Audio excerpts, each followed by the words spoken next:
همه تلاشتان را کنه تا پول به دست آورید.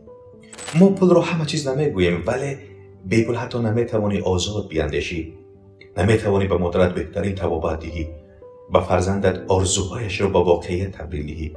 پول اگر با اخلاق و ارزش ها همراه باشد نور حیات است. هیچ وقت از گفتن این شرم ندارد که میخواهم ثروتمند شوم. این افتخار است، نه عیب. افتخار است که تو میخواهی مستقل باشی، به کسی باری گردن نباشی. آنهایی که میگویند پول چرکی دست است اکثرا کسانی هستند که نه کوشش میکنند و نه آرزو دارند. ولی شما فرق دارید.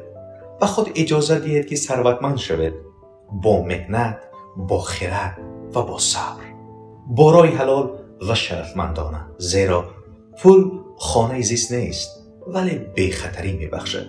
پول آرزو نیست ولی راه رسیدن به آرزو است. پول خوشبختی نیست ولی واسطه دسترسی به خوشبختی است.